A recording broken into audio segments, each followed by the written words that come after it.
fait, nous, on tient à soutenir et à développer les objectifs de l'Association canadienne en gérontologie et aussi de représenter les intérêts et les préoccupations des étudiants au conseil de l'administration de l'Association canadienne en gérontologie afin d'encourager la participation des étudiants dans l'association.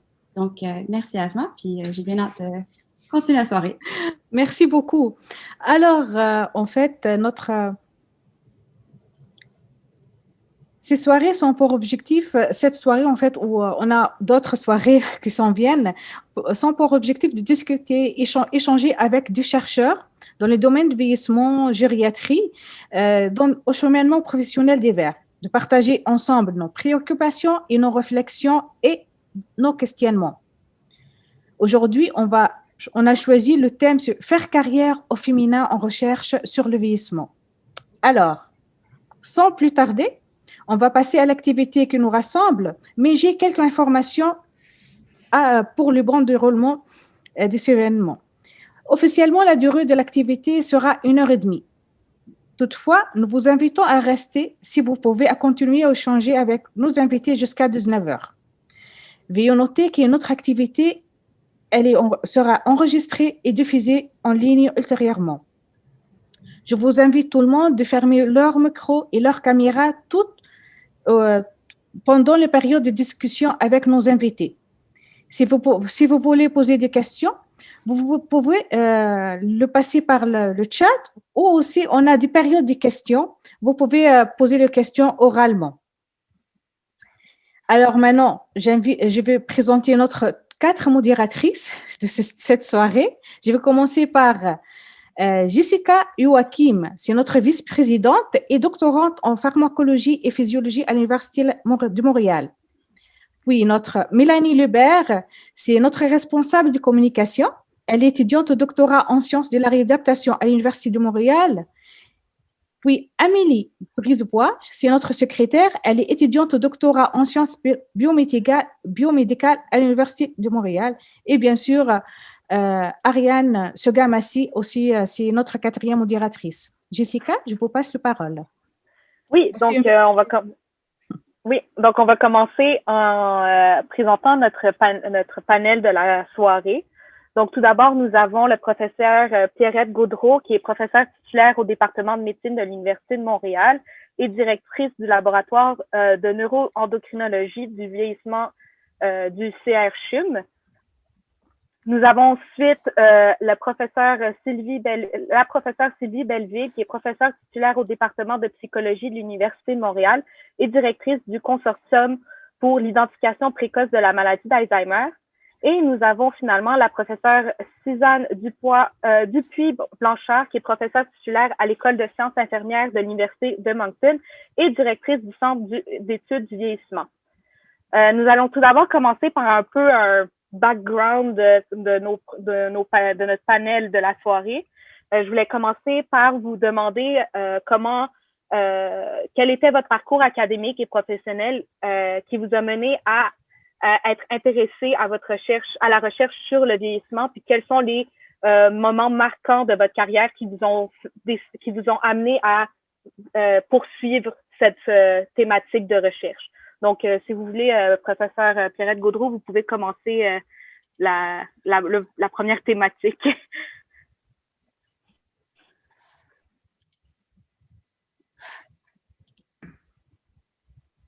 Je pense que vous êtes encore sur mute. Pardon.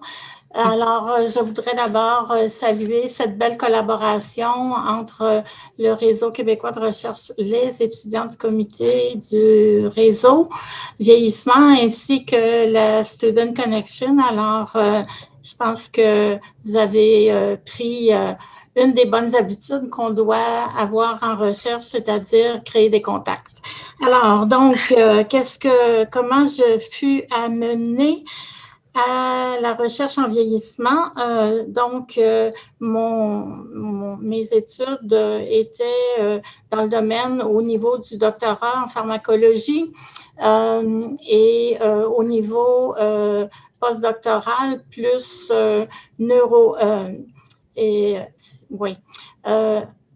du côté du doctorat, c'était un petit peu spécial parce que j'ai fait mon doctorat hors mur. Alors, j'étais à l'Université de Sherbrooke, au département de pharmacologie, mais comme tout le monde le sait, des fois, on doit faire des compromis pour accompagner son conjoint.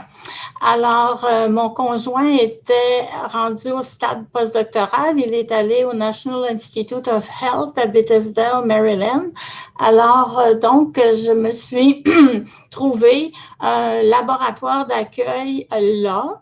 À ce moment-là, le NIH n'avait pas de programme de doctorat, donc c'était un doctorat hors mur qui était parrainé par la faculté de médecine et donc, mais j'étais physiquement basée au NIH du côté des neurosciences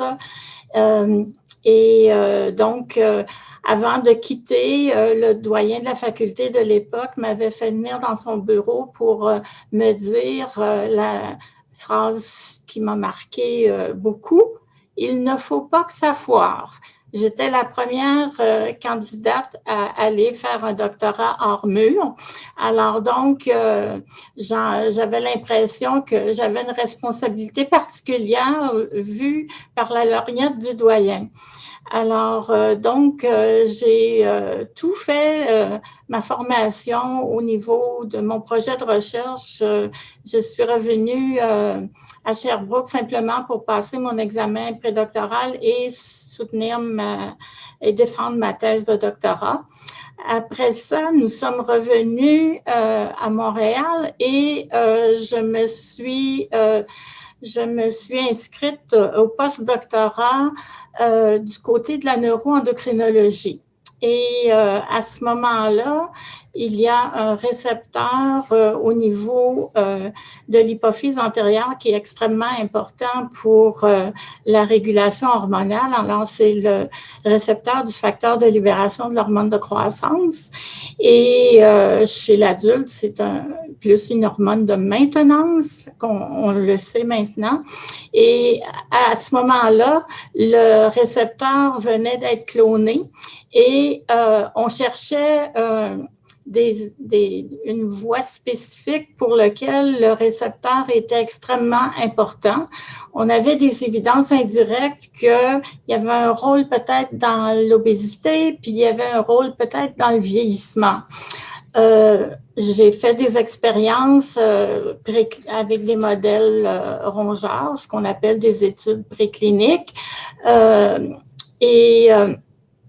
pour découvrir que c'était vieillissement qui, dans les cas de rats vieillissants, on avait un changement très important de la régulation du récepteur hypophysaire de ce facteur, ce qui entraînait une diminution de sécrétion d'hormones de croissance qui est liée d'une certaine façon au vieillissement. Alors, c'est la fenêtre par laquelle je suis entrée dans le monde du vieillissement.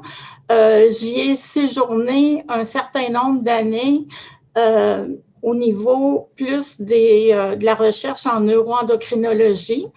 Et après un certain temps, j'ai travaillé sur des modèles de vieillissement réussi qui étaient liés à un maintien de ce facteur de libération de l'hormone de croissance. Alors, des modèles aussi, certains modèles qu'on utilisait qui étaient plus liés aux habitudes alimentaires. Alors, on pense au modèle de la restriction calorique modérée de longue durée qui prolonge la vie en bonne santé chez les rongeurs. Alors, de ce pas, j'ai pu entrer en contact avec des chercheurs qui, eux, s'intéressaient au vieillissement, mais chez les personnes vieillissantes. Et c'est comme ça que je suis entrée dans le cercle de recherche de ce monde fabuleux. Et on a commencé à faire du travail qui était plus du travail collaboratif, qui était plus pluridisciplinaire et je dirais même maintenant intersectoriel. Et j'en suis venue à travailler aussi, non seulement avec des modèles animaux précliniques, mais aussi avec des cohortes de personnes âgées. Alors, en résumé, c'est le chemin par lequel je suis passée. Et à chaque étape, bon, il y a eu des expériences fascinantes. Je me souviens au niveau postdoctoral des premiers articles où on a montré une dérégulation du récepteur du facteur de libération de l'hormone de croissance au cours du vieillissement. Alors, j'étais très heureuse de ça. Ça a permis de creuser et de vraiment circonscrire ce domaine-là. Puis, après ça, ben, de se poser des questions chez l'humain, puis de revenir valider ça dans des modèles animaux où on peut, entre guillemets, jouer un petit peu plus avec l'hypophyse, le cerveau ou d'autres régions qu'on ne peut pas obtenir facilement chez les humains, bien certainement. Alors donc c'est un peu, ça résume un peu le tout. D'autres moments importants dans ma carrière. Très tôt, je me suis associée au Réseau québécois de recherche sur le vieillissement. Je m'y suis collée très bien jusqu'à devenir la directrice du réseau, que je suis encore avec mon collègue Dr José Moret, qui est gériatre. Et donc, on termine l'an prochain notre mandat. Alors, donc, aussi, ce que je pourrais dire, c'est que ça m'a permis de rencontrer les collègues de la Société canadienne de gérontologie et puis aussi de faire des liens avec les collègues mexicains, européens au fil des ans et de démarrer de nouveaux projets. On a eu des projets européens et on en a encore. Alors, tout ça converge vers beaucoup d'activités très différentes et qui nous enthousiasment toujours. Alors, voilà. Je pourrais m'allonger encore, mais je vais laisser la chance aux autres de décrire leur parcours qui est tout aussi et plus inspirant que le mien. Merci beaucoup, Pierrette, professeur Gaudreault. Oui, c'est parfait comme ça, Pierrette. Si, professeur Belleville, vous pouvez commenter et parler un peu de votre parcours à vous aussi. Oui, ben moi, je travaille dans le domaine de la cognition, dans le vieillissement, on va dire normal ou en tout cas usuel, et puis dans la maladie d'Alzheimer. Donc, j'ai beaucoup travaillé sur le diagnostic précoce de la maladie d'Alzheimer, et puis aussi sur la plasticité cérébrale, sur les interventions non pharmacologiques, et puis récemment sur la prévention. Et puis, bon, moi, j'ai un parcours, j'ai fait des études en psychologie clinique, en fait. J'étais destinée pour être clinicienne. J'ai fait ça à l'UQTR. Après, j'ai fait les choses un peu par petites bouchées. Moi, ça me faisait peur de me dire, quand je suis sortie du cégep, je vais avoir une maîtrise. Puis ça me faisait peur, quand j'étais au bac, de me dire, je vais faire un doc. C'était comme trop épeurant. Je me sentais pas à la capacité.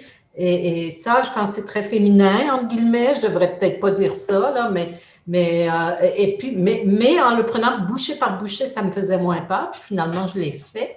Et j'ai fait donc après un PhD en neuropsychologie à l'Université McGill. Et puis, rien ne me destinait au vieillissement, ou peut-être beaucoup, parce qu'à cette époque-là, dans le fond, je m'intéressais à la plasticité cérébrale. Puis, on pensait à ce moment-là que c'était juste chez les jeunes organismes qu'il y avait de la plasticité cérébrale.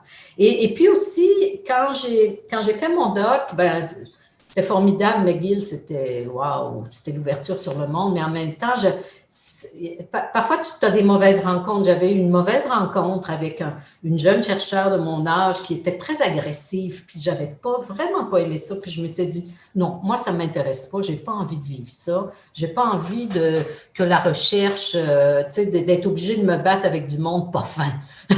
Et donc, j'ai dit non, je suis clinicienne, je m'en vais en clinique. Et je suis allée par hasard, pas par hasard, mais il y avait un poste qui s'ouvrait et c'était à Côte-des-Neiges à cette époque, à l'Institut de gériatrie, puis j'ai postulé et j'ai eu le poste. Puis j'étais toute jeune, pas très expérimentée. Et je ne sais pas pourquoi ils m'ont pris, mais en tout cas, là, je vous dis, je suis tombée en amour avec le domaine. Je ne connaissais pas le domaine, mais j'ai rencontré des patients, c'était absolument extraordinaire, des personnes âgées qui venaient de tous les milieux, puis, tu sais, avec une philosophie.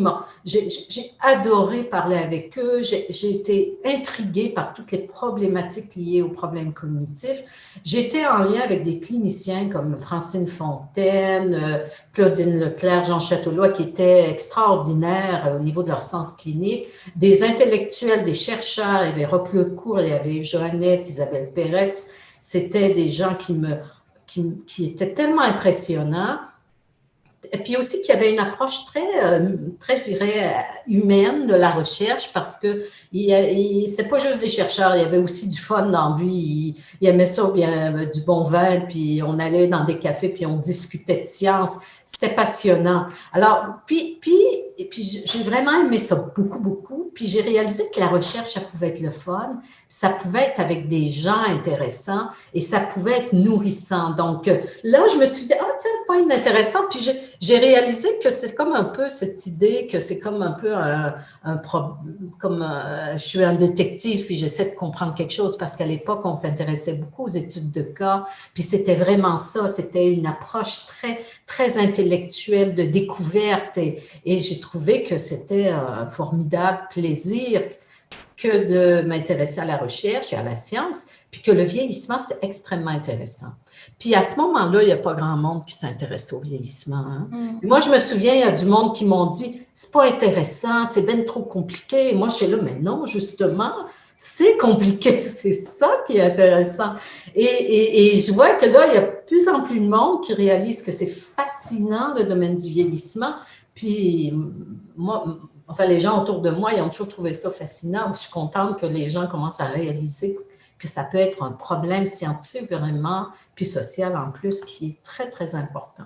Le moment marquant, parce que vous demandiez ça aussi, bien évidemment, faire un PhD à McGill. Moi, j'étais à Trois-Rivières, j'étais une fille de Québec, j'arrive à Montréal, l'ouverture sur le monde, la rencontre de gens partout, des gens de Grèce, des gens d'Italie, des gens partout au Canada. C'est comme si tout à coup, mon univers prenait cette expansion-là magnifique. L'arrivée à Côte-des-Neiges, qui était à ce moment-là, et qui est maintenant l'Institut de gériatrie, avec la découverte de l'Alzheimer, de la problématique de l'Alzheimer, du vieillissement. Un grand moment aussi qui est très marquant sur le plan de ma carrière, c'est la direction du centre de recherche. Ça, pour moi, ça a été extraordinaire. Je remercie le centre de recherche de m'avoir permis de grandir avec eux. Puis aussi CIMACU, je dirige CIMACU, ce consortium-là. Puis c'est là que j'ai réalisé que puis là, vraiment comme femme, là, c'est vraiment formidable des rôles de leadership parce que tu réalises qu'au-delà de la science, tu peux vraiment avoir un impact sur tout un domaine.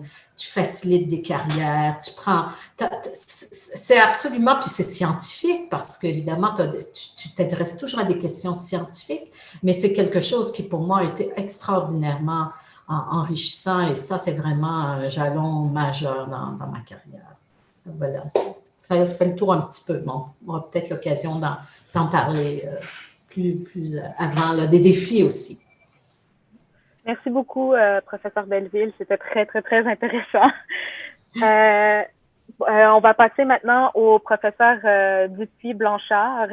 Je vous donne la parole. Merci bien. C'est tellement inspirant d'écouter Pierrette et Sylvie. Je connais un peu mieux Pierrette, mais d'entendre le parcours que je pense qu'on s'est jamais partagé non plus entre collègues. Alors, c'est super fascinant et intéressant. Puis, mais moi, j'ai comme un parcours assez différent de celle de Pierrette et de Sylvie, justement, parce que je suis infirmière. Et je dois dire que le volet clinique, si je peux dire, de la profession a beaucoup servi à inspirer ma carrière de recherche que j'ai présentement au niveau du vieillissement. Je dirais que mon intérêt pour le vieillissement, pour moi, quand je me fais poser cette question-là, je pense toujours à lorsque j'étais étudiante au baccalauréat en sciences infirmières à l'Université de Moncton, où je suis présentement professeure. J'avais eu des expériences au niveau des stages et probablement peut-être une influence familiale avec mes grands-parents et que ça soit. Mais déjà à ce moment-là, je pouvais identifier un certain intérêt que je veux dire, qui n'était pas précis, c'est sûr, mais un certain intérêt pour une pratique gériatrique, la santé communautaire, le volet santé publique, etc. C'était quelque chose qui m'intéressait beaucoup aussi. Et suite à mon baccalauréat, j'ai déménagé à Ottawa. Et j'ai eu l'occasion, un peu comme Sylvie, j'ai fallu rire un peu quand elle a dit « je ne sais pas pourquoi ils m'ont choisi ». Ben moi, j'ai eu un peu la même expérience parce que j'ai déménagé là à cause de mon conjoint. Me voilà nouvelle infirmière, pas d'emploi. Je déménage dans une ville nouvelle et je me prépare à accepter un poste aux soins intensifs alors que je venais de passer une entrevue pour un poste comme infirmière en santé publique dans le domaine du vieillissement. Et je me rappelle très bien après cette entrevue-là d'être arrivée de nouveau à la maison puis de dire à mon conjoint, ça c'est mon emploi idéal de rêve, mais jamais qu'ils vont me choisir, j'ai aucune expérience. Je sors à peine de l'université, ils vont jamais me choisir. Je reçois l'appel pour le poste à l'hôpital général d'Ottawa en soins intensifs. J'accroche et 1 heure après, le téléphone sonne à nouveau et on m'offre le poste en santé publique avec les personnes âgées. Et je dis, wow, je manque pas ma chance, oui, j'y vais. Alors, c'est un peu là, je dois dire que ma carrière puis mon intérêt s'est vraiment, vraiment développé au niveau du vieillissement. Parce que comme infirmière, en plus de faire des visites à domicile, du développement communautaire avec une population vieillissante, j'ai aussi eu la chance de travailler dans un projet de recherche. Avec, à ce moment-là, qui est encore bien connu à l'Université d'Ottawa, Nancy Edwards, et qui faisait, avec des collègues, c'est sûr, un projet de recherche sur l'isolation ou l'isolement social auprès des aînés dans la communauté. Et on avait demandé à 2 infirmières en santé publique d'être assistantes de recherche. Et voilà qu'on m'offre cette opportunité-là. J'ai dit, ben, on ne savait pas trop à ce moment-là qu'est-ce qu'on s'embarque dedans. Là, on dit oui, mais là, on ne sait pas trop qu'est-ce que ça représente. Mais voilà que j'ai pris le goût. J'ai pris la piqûre, si on peut dire, parce que je voyais que par le biais de la recherche, on pouvait identifier des solutions qui servaient justement sur le terrain aux aînés. Et un peu pour avancer, de retour de nouveau à Moncton après quelques années, en tout cas, quitter cet emploi-là, revenu à Moncton, j'intègre un poste au niveau de monitrice clinique, si on peut dire, à l'École des sciences infirmières. Et j'ai le goût de continuer mes études et de faire une maîtrise en sciences infirmières à l'Université du Nouveau-Brunswick.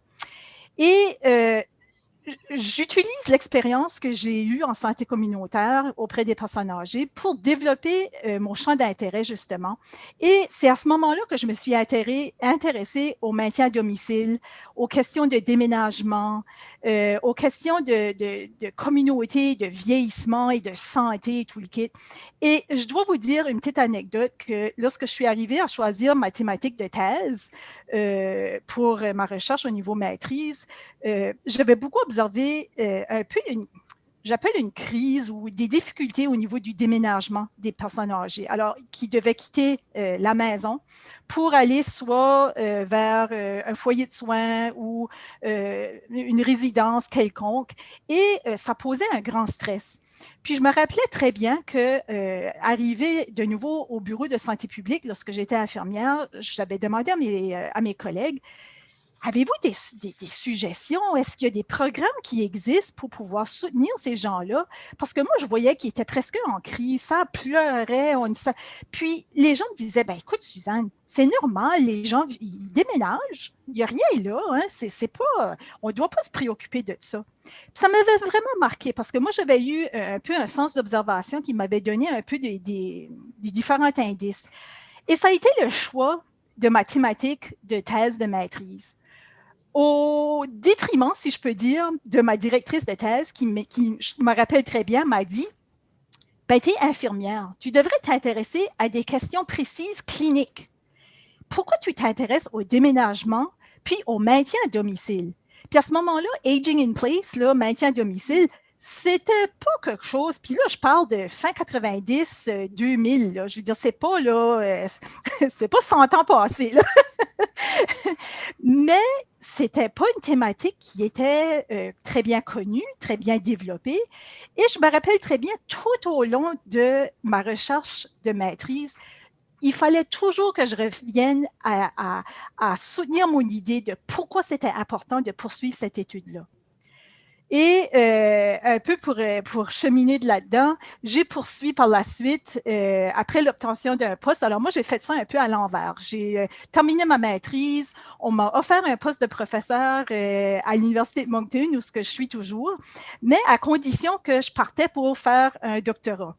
Et à ce moment-là, le CNFS, le Consortium national de formation en santé, qui forme des francophones à l'extérieur du Québec au niveau de la santé, venait de s'établir et offrait une bourse pour que quelqu'un part, si on peut dire, aller faire des études doctorales. Alors, j'ai été la première à recevoir cette bourse-là et je me suis, si je peux dire, inscrit, j'ai parti un peu à l'aventure, puis j'ai été faire un doctorat en sciences infirmières à l'Université d'Alberta.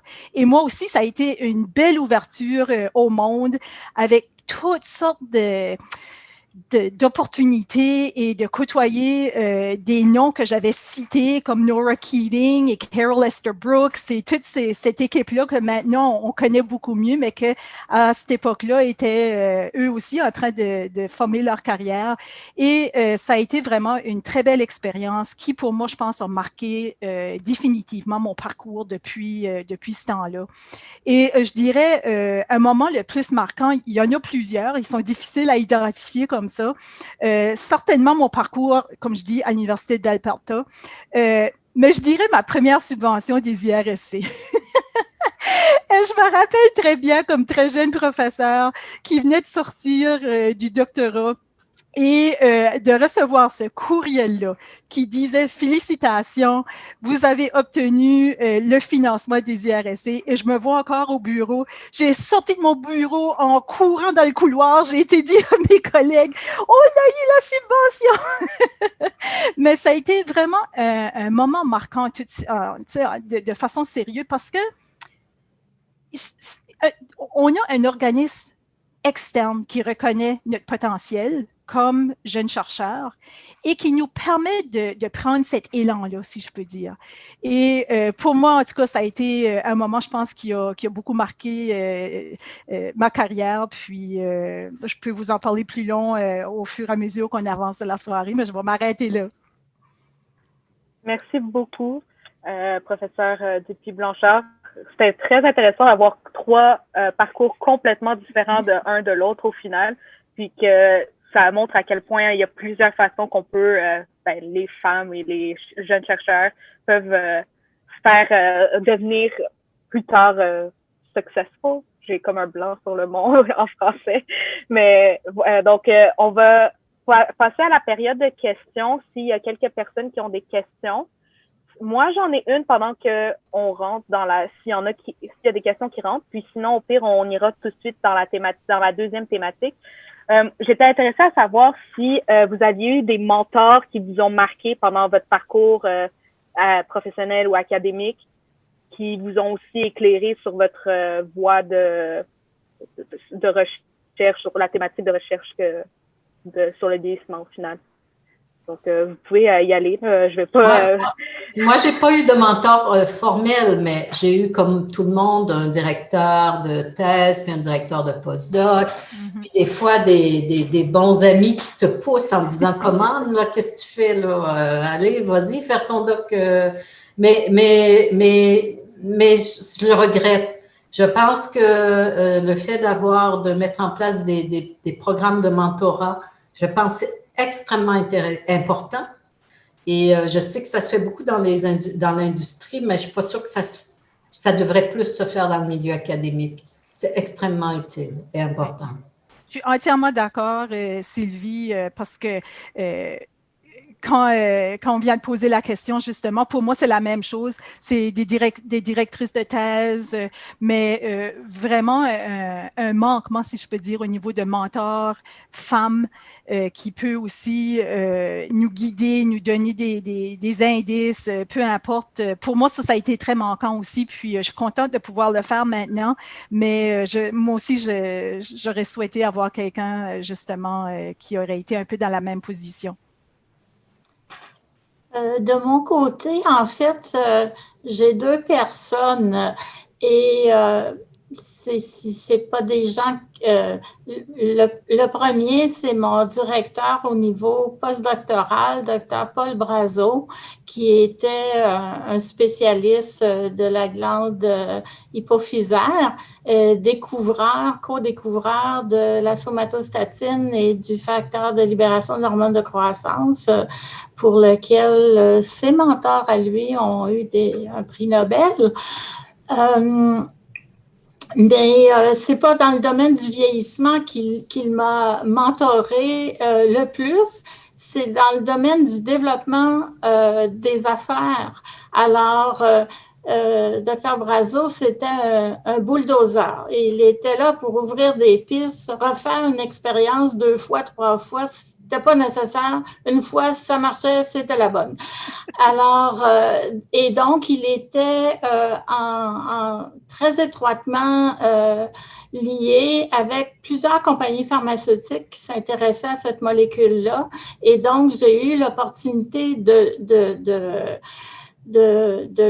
l'accompagner pour vraiment des contrats avec des compagnies pharmaceutiques, puis aussi pour la rédaction de brevets. Donc, ça m'a ouvert tout un autre univers que je ne connaissais pas. Et ça a été intéressant d'avoir cette formation-là. Donc, ça nous ouvre une autre fenêtre là, pour avoir plus d'outils à notre ressource. Du côté vieillissement, en fait, c'est une collègue à qui je lève mon chapeau, Dr. Hélène Payette, qui était chercheuse au Centre de recherche en vieillissement de l'Université de Sherbrooke et qui était la chercheuse principale assignée quand nous avons développé le projet de cohorte de l'étude nuage. Et elle m'a été elle a été fort importante pour moi pour me donner accès au langage du vieillissement plus populationnel, parce que moi, je venais du monde de la recherche fondamentale. Et c'est intéressant ce soir parce qu'on est 3 et on couvre tout le spectre. Alors, la recherche fondamentale et la recherche clinique et la recherche populationnelle. Alors, donc, chapeau Hélène Payette. Merci beaucoup. On va passer à la deuxième thématique. Donc, je vais laisser Mélanie prendre suite.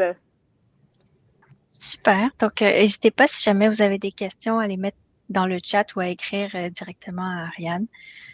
Donc, le deuxième thème pose la question, en fait, de quelle est la place des femmes dans la recherche sur le vieillissement aujourd'hui.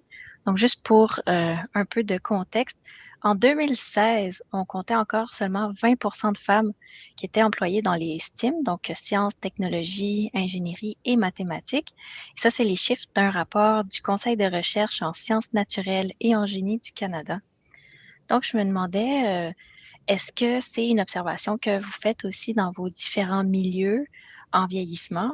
Et à quoi ça ressemble la recherche en vieillissement quand on atteint une renommée nationale, internationale? Est-ce que vous avez des collègues? Est-ce que au niveau de la diversité et comment ça se passe? Qui est représenté? Tout ça. Donc, on peut commencer peut-être par Dr. Gaudreault. Oui, alors, je regardais avant la tenue de cet événement au niveau du Réseau québécois de recherche sur le vieillissement et je constate qu'il y a beaucoup plus de femmes que d'hommes qui sont en recherche en vieillissement et qui sont membres du réseau.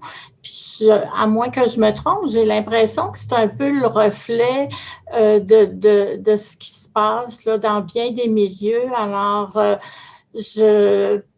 peut-être, et moi, dans mes étudiants, j'ai eu un étudiant masculin et les autres, c'était toujours des filles. Alors, le vieillissement les intéressait davantage.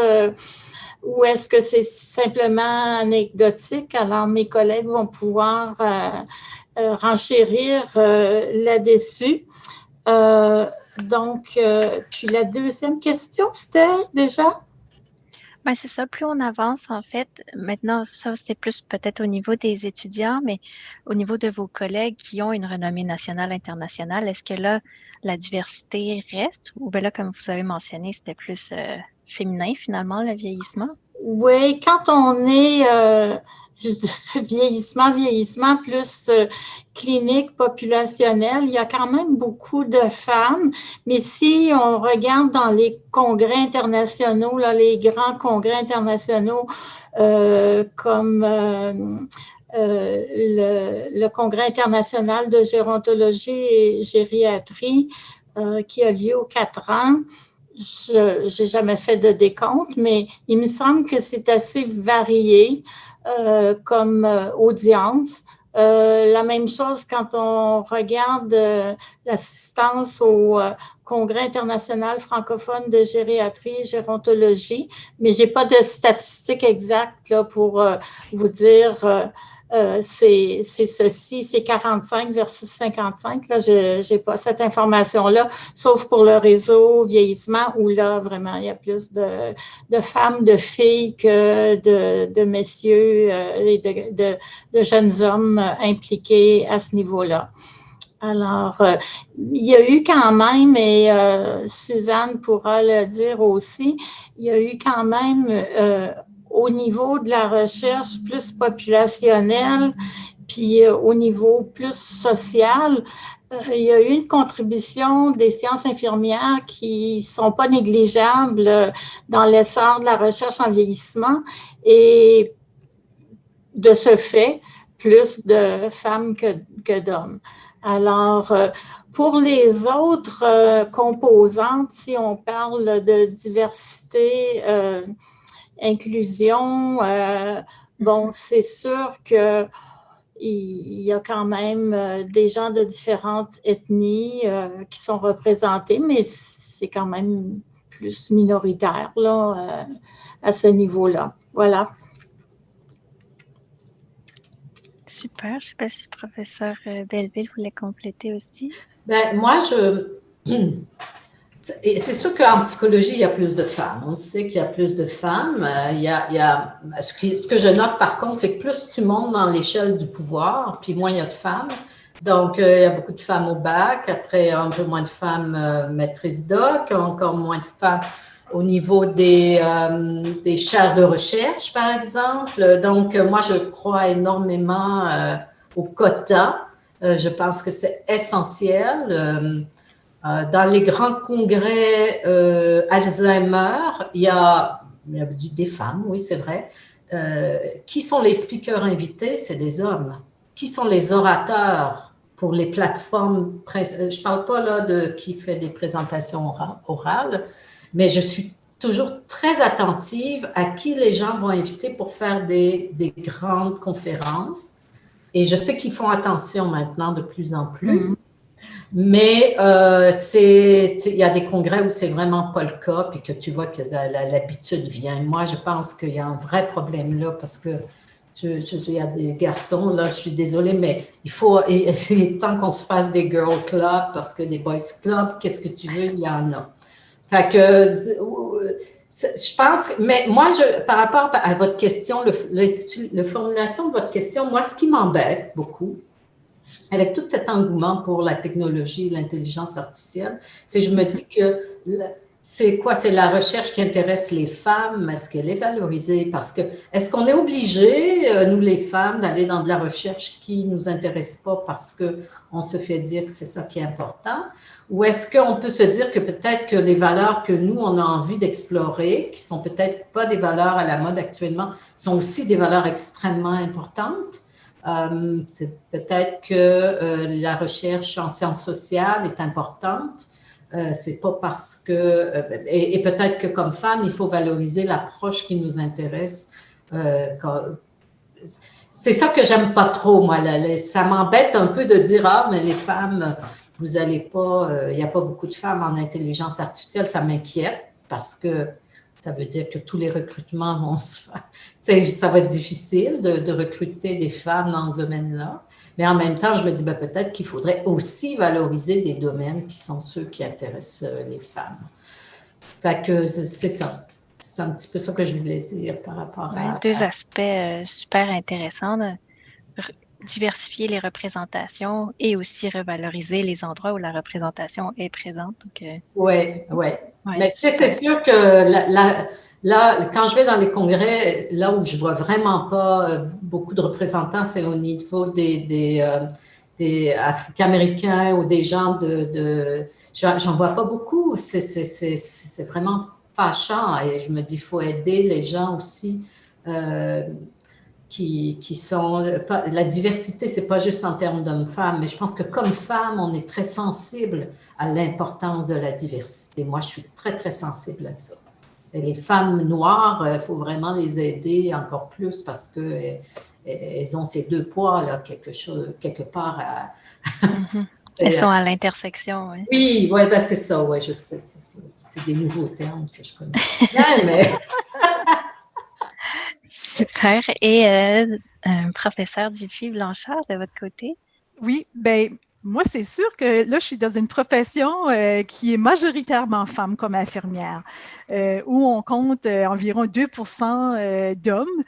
Sauf que quand on renverse ça ou qu'on considère l'aspect vieillissement, je serais un peu de l'avis même, comme Pierrette, je dirais que c'est très équilibré. Je veux dire, si je pense à mes collègues avec qui, soit que je fais de la recherche de proche ou de loin, je dirais que il y a quand même un beau équilibre au niveau de l'Association canadienne de gérontologie, au niveau international.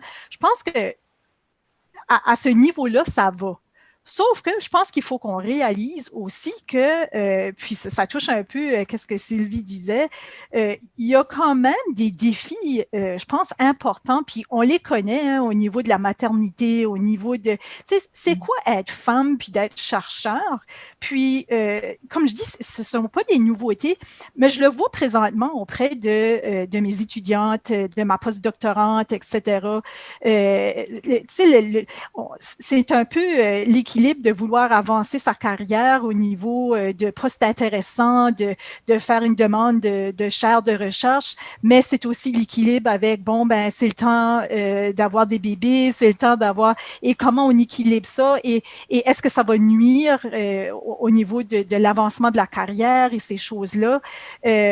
Ça joue un peu tout de suite dans ma réalité, justement, parce que c'est un peu qu'est-ce que je vis avec mes étudiantes à ce moment ici.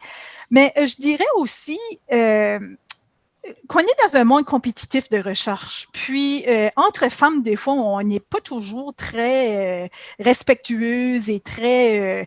je ne sais pas comment le dire, mais je pense qu'il faut le dire. C'est mon expérience personnelle aussi comme chercheur. Tu sais, parfois, on se fait dire toutes sortes de commentaires. Ça chicane toujours ces femmes-là, c'est très compétitif ou des choses comme ça. C'est pas toujours nécessairement approprié, c'est pas toujours le cas non plus. Parfois, il y a toutes sortes d'historiques ou il y a toutes sortes de raisons pourquoi ça peut paraître comme ça. Alors, je pense qu'il faut être conscient de ça. Comme francophone aussi, surtout moi au Nouveau-Brunswick, mon monde de recherche en vieillissement, il est beaucoup anglophone. Je veux dire, il n'y a rien qui m'empêche de faire de la recherche en français. Je le fais de toute façon. Mais le monde de la recherche, c'est un monde anglophone. Hein? Si on veut faire connaître nos travaux, si on veut avancer, si on veut vraiment une carrière, surtout si on parle au niveau national, international, je pense que c'est plus que le facteur juste féminin qui entre en jeu, mais c'est tout le contexte aussi dans lequel on se retrouve. Et le fait que peut-être aussi, il y a des thématiques justement qui peuvent nous intéresser plus que d'autres. Puis je pense surtout à, tu sais, je sais pas, à la sensibilité peut-être des femmes de reconnaître peut-être plus l'impact de la pauvreté, de l'impact de certains facteurs sur la santé, des choses comme ça, qui revient toujours, bien sûr, on est dans la thématique du vieillissement, mais qui sont pas toujours vues de façon favorable non plus ou à notre avantage. Ça me fait penser un peu à ça, surtout après d'avoir écouté Pierrette et Sylvie, puis avec mes petites notes d'idées que j'avais faites, là, je pense à ça. Puis je pense, on est dans un tournant aussi au niveau, surtout carrière universitaire. Moi, j'étais de l'époque où il y avait des postes de professeurs, il y avait de l'ouverture, puis c'est pas toujours le cas présentement. Je vois beaucoup de mes jeunes qui terminent, je les appelle mes jeunes, là, pardonnez-moi, là. Mais je vois beaucoup de jeunes femmes très bien instruites, très capables, beaucoup de potentiel, qui n'arrivent pas à trouver la carrière académique qu'ils voudraient tellement. C'est vrai qu'il y a d'autres options qui se présentent, mais je trouve ça un peu, puis je ne sais pas jusqu'à quel point c'est un phénomène féminin ou pas, là, mais c'est vraiment quelque chose. On est, je pense, dans un endroit très, je sais pas si c'est une tournure ou qu'est-ce qu'on est en train de vivre, mais je vois que c'est difficile pour les jeunes. Ouais. En général. Oui, oui, certain. Oui, donc dans le fond, comme le vieillissement est beaucoup impliqué dans la santé, il y a peut-être plus de femmes qui y sont présentes, mais ça rajoute en fait toutes les différentes identités que les femmes cumulent, que ce soit la langue dans un milieu, la langue française dans un milieu anglophone ou tous les autres types de diversité, ça rajoute dans le fond aux difficultés. Fait que ça, c'est intéressant. Donc, je ne sais pas s'il y avait eu des questions dans le chat, sinon je vous demanderais, en termes de mentor, vous avez dit que il n'y avait pas eu de figure vraiment de mentor, mais sinon, en termes d'alliés, est-ce que vous avez eu des alliés sur le terrain, que ce soit des collègues ou des gens d'autres domaines, peut-être? Certainement. Je peux commencer la discussion, mais je dirais que même avec un manquement de mentors, peut-être féminins ou de femmes, si je peux dire, oui, certainement. Puis je pense qu'on ne peut pas faire de recherche sans voir d'alliés, puis sans voir, il faut s'entourer de gens. Qui vont nous soutenir là-dedans, qui vont... puis, je fais souvent le parallèle avec le jeu du golf, si vous me permettez.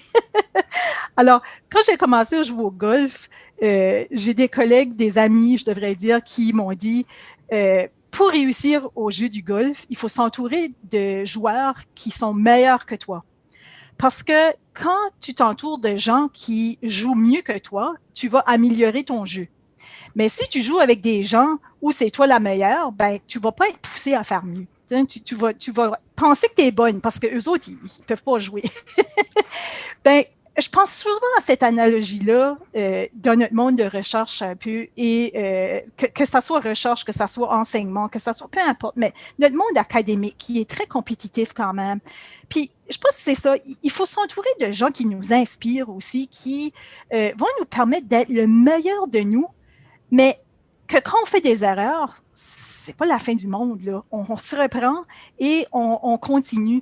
Mais cet entourage-là, oui, certainement, il faut se trouver notre équipe, il faut se trouver des gens qui vont de proche et de loin nous soutenir. Ça, c'est sûr et certain, c'est essentiel. Compétent et bienveillant. Oui. Peut-être dire que au niveau c'est sûr que j'ai été beaucoup entourée de collègues Tu disais tantôt, qu'est-ce que c'est que d'avoir une carrière internationale? Ça, c'est ce qui est fabuleux d'être chercheur, c'est qu'on se fait des amis partout dans le monde. On ne les voit pas souvent, mais quand on les voit, c'est comme si on les avait vus hier. Puis comme ils font exactement le type de travail qu'on fait, on parle profondément tout de suite. On est tout de suite très, très excités autour de la recherche. Donc ça, c'est fabuleux. C'est un beau... Ça, c'est vraiment un bénéfice secondaire de la recherche. Et moi, j'ai trouvé aussi que j'ai eu la chance d'avoir un conjoint qui était aussi comme un facilitateur. Et ça, c'est important. C'est-à-dire quelqu'un qui comprend ce que je fais, avec qui je peux parler un peu de mes enjeux. Et ça aide beaucoup en recherche parce qu'en recherche, on est très, très... pour la famille, c'est pas évident. Donc, il faut avoir un conjoint qui comprenne ça puis qui soit bienveillant, pas utiliser ton terme, mais et qui puisse aussi comprendre ce qui est les réalités de ce que c'est qu'être un chercheur. Ça aide beaucoup, beaucoup. Moi, le point que j'aimerais soulever peut-être, c'est que le tournant que la recherche a prise il y a déjà un certain nombre d'années où, moi, quand j'étais étudiante, les professeurs qui étaient au département de pharmacologie à l'Université de Sherbrooke, ils faisaient leur demande de renouvellement de subventions, puis il fallait vraiment être poche pour ne pas avoir un renouvellement de subvention. Donc, ce n'était pas une préoccupation. Donc, chacun travaillait dans sa petite thématique de recherche et puis on collaborait des fois, mais c'était pas quelque chose nécessairement obligatoire. On pouvait très bien faire sa carrière comme ça, son petit bonhomme de chemin. Et à un moment donné, ça n'a plus été possible de faire ça. Et pour faire des grands projets, bien, il a fallu apprendre à travailler en équipe, qui plus est en équipe pluridisciplinaire, puis aussi intersectorielle. Alors, de la cellule à la société, là, c'est pas une fantaisie, c'est vraiment un concept important, puis tout particulièrement en vieillissement, où on a besoin de tous ces agencements de compétences disciplinaires pour arriver à comprendre des grandes questions complexes que sont les différentes formes de vieillissement.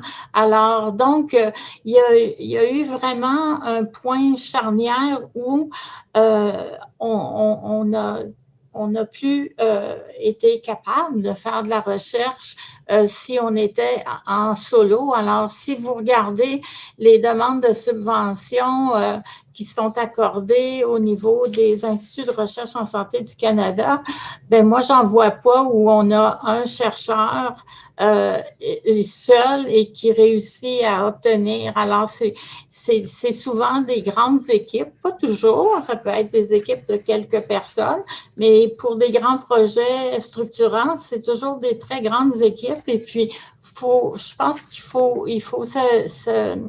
il faut avoir cette vision-là en tête maintenant quand on est près d'entamer une carrière de recherche dans le domaine du vieillissement particulièrement.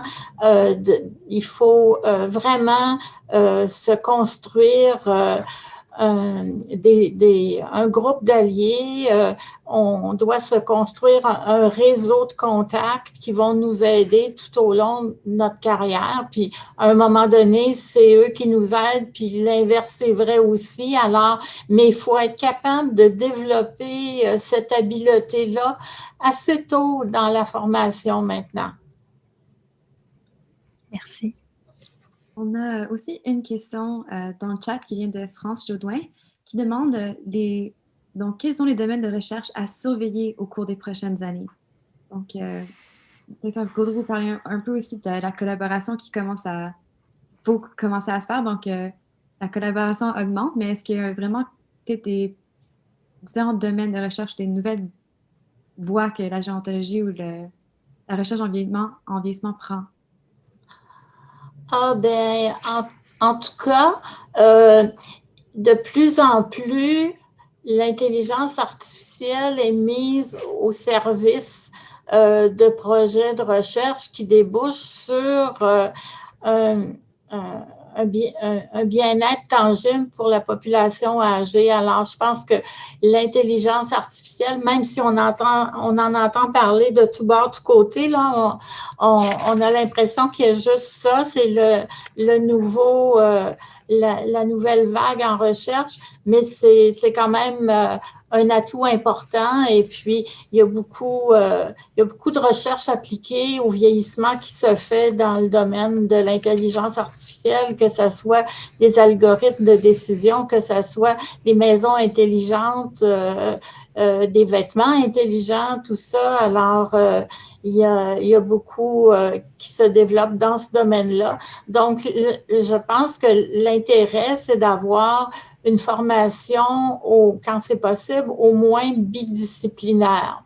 Un autre champ qui se développe beaucoup et qui est plus du niveau moléculaire, c'est tout le contexte épigénétique, donc qui permet la régulation des gènes de s'exprimer d'une façon ou d'une autre.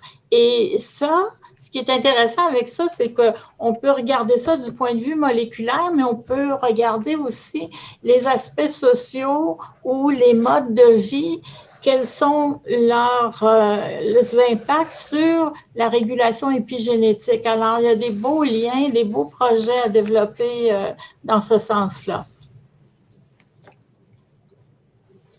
Ben, moi, si je peux me permettre, moi, je dirais que, en tout cas, dans ma vision, ou ce qui m'intéresse, je pense que la recherche-action, la recherche participative, c'est vraiment quelque chose qui est en train d'exploser et qui est vraiment de la recherche où le chercheur va sortir de sa tour d'ivoire et travailler avec les personnes qui vont utiliser la science, et c'est tout un défi.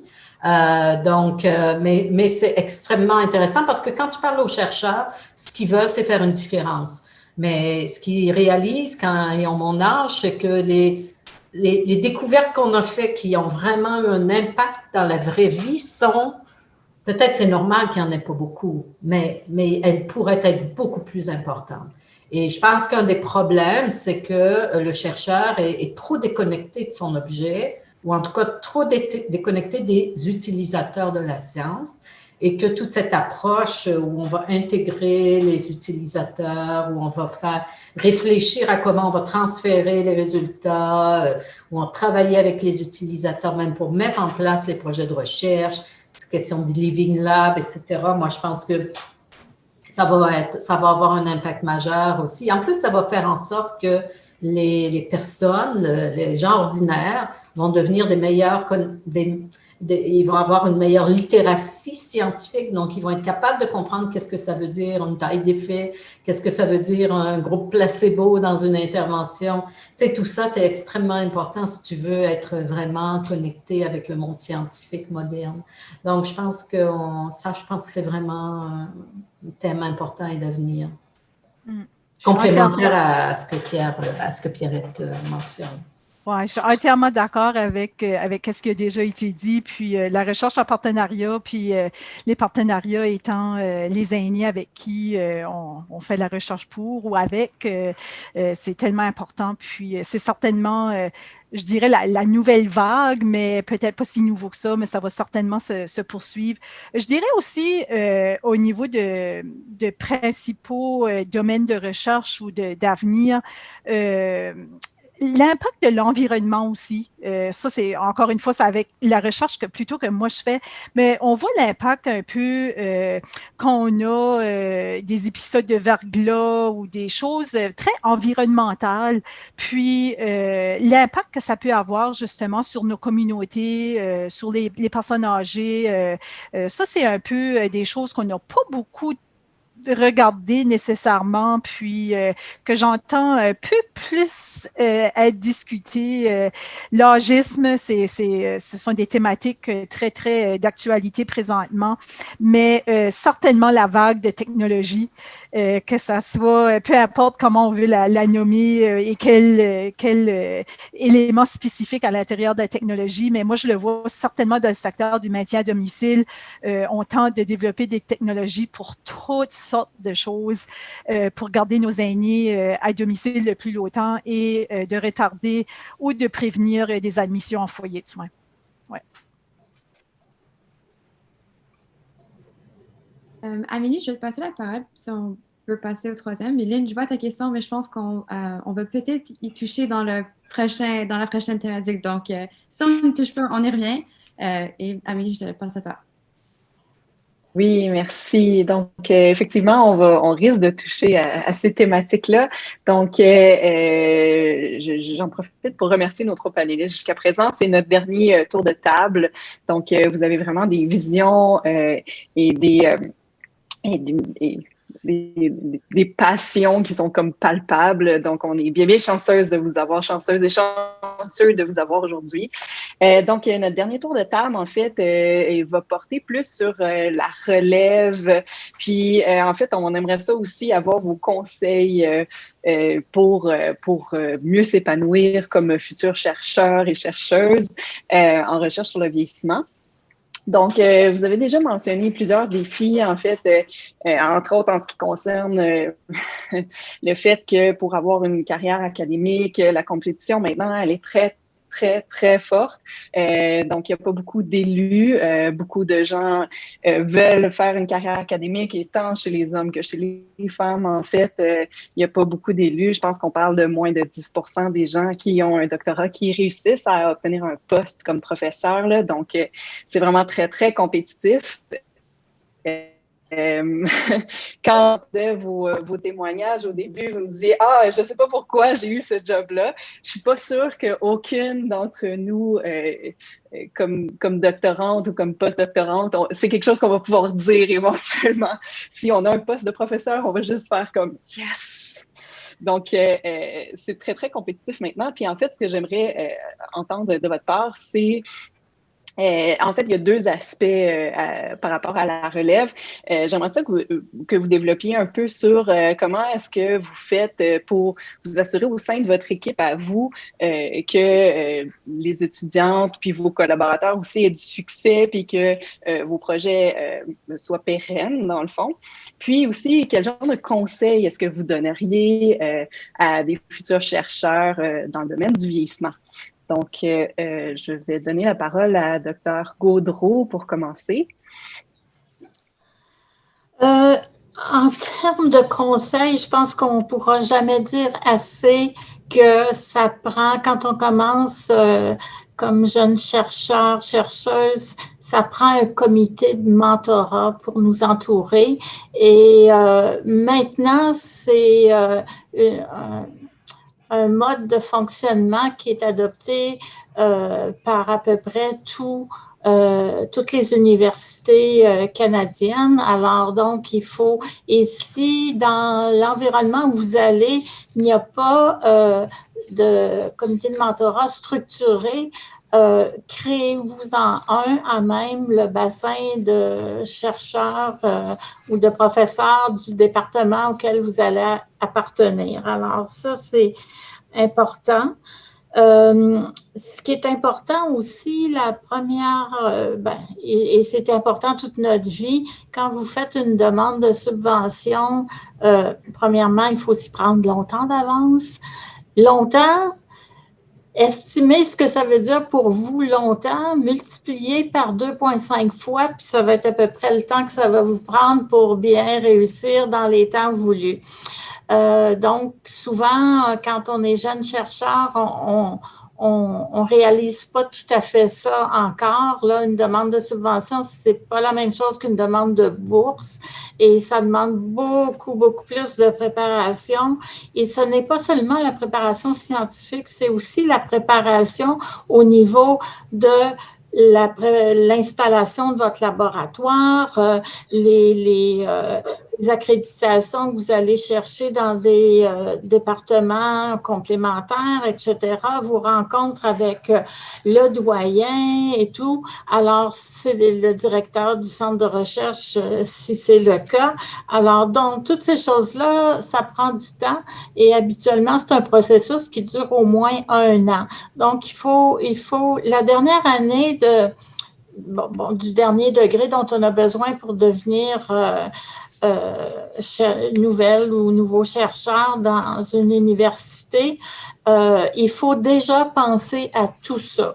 Regarder les différents programmes de financement tant au niveau salarial qu'au niveau du financement de la recherche. Un autre conseil, c'est effectivement de développer votre réseau de collaborateurs. Avec le petit drapeau rouge clair, de ne pas accepter trop de collaboration, ce qui ferait en sorte que vous allez diluer votre projet principal. Ça va se réaliser moins rapidement que ce qui était prévu. Puis, de façon générale, un projet de recherche, ça prend tout le temps plus de temps que ce qu'on avait prévu. On a quelquefois certaines vallées de la mort où ça avance pas vraiment comme on veut. Alors, donc, il faut se prémunir contre ça.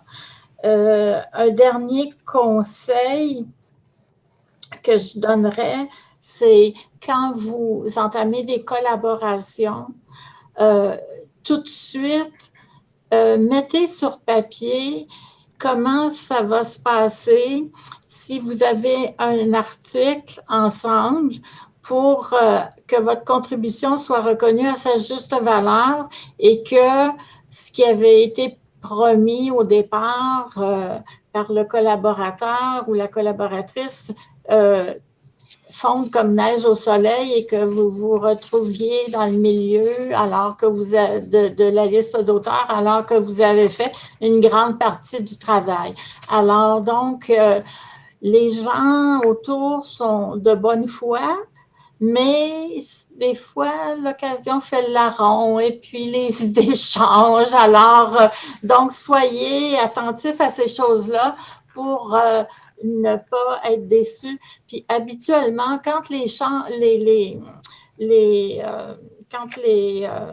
c'est clair au départ qui fait quoi et on s'attend à quoi comme rendu, puis qui va faire telle figure ou telle partie de l'écriture et tout ça. Et une fois que ça, c'est bien cadré, habituellement, la collaboration est beaucoup plus intéressante aussi parce que vous êtes dans un espace d'ouverture envers vos collaborateurs et non d'une certaine méfiance. Mais il arrive quelquefois qu'il y ait des collaborations qui tournent à rien et ça fait partie des enjeux aussi, comme ne pas nécessairement avoir sa subvention du premier tour. Je dirais qu'actuellement, je viens de terminer comme évaluatrice d'un comité aux IRSC. Je dirais qu'en moyenne, les demandes que j'ai vues, ça faisait 3 et 4 fois qu'elles étaient resoumises. Donc, il faut, en bon québécois, je dirais, il faut vous habituer à avoir la couenne dure pour être capable d'être persévérant, puis d'autre part, ça finit toujours par fonctionner. Alors ça, parole de chercheurs, de chercheuses matures, et quand on a de l'acharnement, qu'on travaille fort et qu'on est persévérant, ça finit toujours par fonctionner. Puis, il ne faut pas prendre des petits échecs qui arrivent comme des des échecs personnels, surtout pas. Alors, il y a plein de collègues qui sont dans la même situation que vous. Il faut être capable de se relever, puis de demander de l'aide aussi des fois. Alors, vous allez avoir des collègues qui vont être des bons évaluateurs de différentes situations que vous vivez. Et donc, il ne faut pas se gêner pour demander de l'aide ou de la collaboration. Voilà. Parfait, merci beaucoup. Donc, je vais passer la parole maintenant à Dr. Belleville. Oui, premier conseil, c'est un conseil que j'ai dit, que je me suis appliqué, puis que j'ai dit à tous mes étudiants, il faut être monsieur ou madame quelque chose en recherche. Il faut avoir une couleur, il faut avoir quelque chose qui nous caractérise. Par exemple, moi, j'avais dit à mon étudiant Louis Bérère, il faut que tu sois monsieur activité physique et cognition. Puis il l'a été, puis il l'est, puis c'est ça qui le caractérise, puis il est connu. Puis il faut qu'on soit identifié dans notre thématique. Et ça, c'est extrêmement important. Puis il faut être différent des autres. Il faut avoir une plus-value. Donc, si par exemple, vous allez faire un postdoc, le postdoc, il faut qu'il vous amène quelque chose qui vous distingue de votre directeur, qui vous distingue de quelqu'un qui est proche de vous. Même au Québec, il faut que vous ayez quelque chose un peu particulier. Alors, réfléchissez aussi dans votre choix de carrière à ce que vous voulez être, puis qu'est-ce que vous allez amener qui soit intéressant, parce que quand tu veux un poste, après, c'est vraiment ça qui va faire qu'on va te le donner à toi, puis pas à l'autre, parce que tu as quelque chose qui est un peu recherché.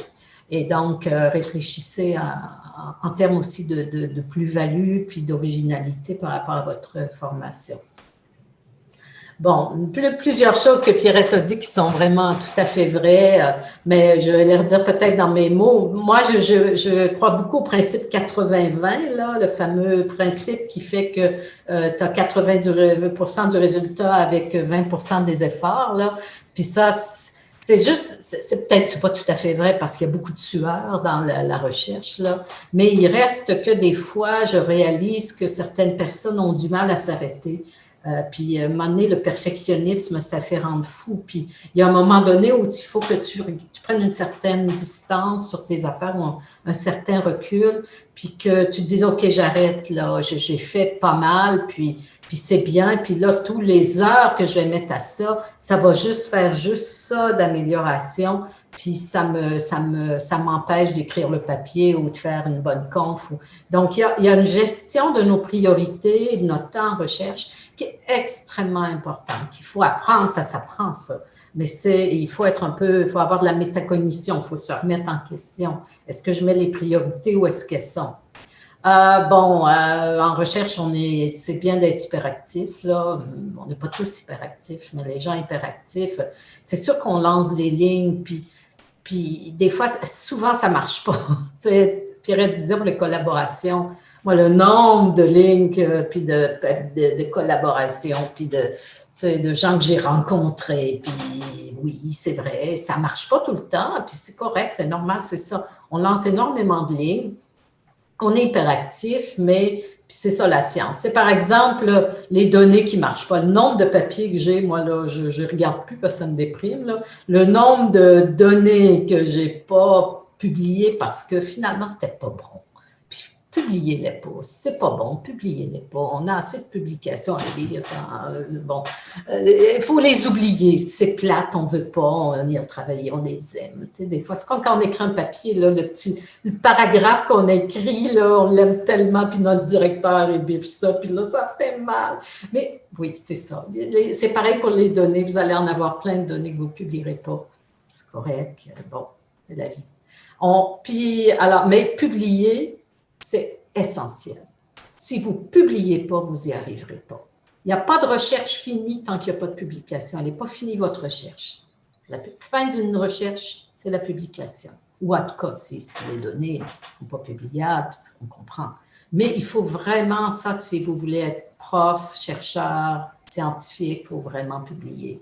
Même si c'est dur. Fait qu'il faut se forcer, il faut forcer à écrire, puis c'est ça. Puis, il faut être généreux. Il faut être vraiment généreux. Les gens que je connais qui qui avait une approche très, moi, ma petite recherche, mon petit affaire, ça vient un peu avec ce que Pierrette disait, là. Tu sais, mon petit bidule. Ben, c'est pas des gens qui ont des grandes œuvres. Tu sais, il faut vraiment, à un moment donné, il faut comme ça sortir de notre petit train-train, puis se mettre un peu en péril. Puis il faut pas s'éparpiller, mais il faut être généreux. Puis il faut dire oui. Il faut être un peu yes woman au début, parce que si tu es trop no woman, là, tu vas être vite hors de la carte. Là. Le monde, ils ont besoin que tu sois la personne. Là. Fait qu'il faut être un petit peu, pas trop. Ça, c'est une belle balance, là, puis les mentors vont t'aider. Mais il faut pas trop être... bon. Puis, ah oui, les échecs. Moi, je vais vous donner une expérience personnelle. La première fois, je pense que j'ai postulé au chercheur boursier. J'étais clinicienne en plus, une pauvre clinicienne. Alors, je me suis fait dire par un gentil reviewer, cette personne n'a pas le dossier pour être chercheur, elle ne l'aura jamais. Et moi, j'ai regardé ça, j'ai dit, comment elle ne l'aura jamais? Ben, mon gars, je vais te prouver que je vais l'avoir. Puis, garde là où je suis, je l'ai prouvé. Puis, les échecs, c'est ça. Tu sais, vraiment, on a des échecs sans arrêt quand on est en sciences. On envoie des subventions qui sont refusées, puis des articles. Puis, il ne faut vraiment pas voir ça comme personnel, puis il faut prendre ça comme... Mais moi, je prends toujours les commentaires. Quelqu'un me fait un commentaire, je me dis, j'ai mal vendu mon affaire. Il doit y avoir quelque chose que je n'ai pas bien tourné. Et je le reprends tout le temps pour m'améliorer. Pour moi, un échec, c'est une façon de s'améliorer.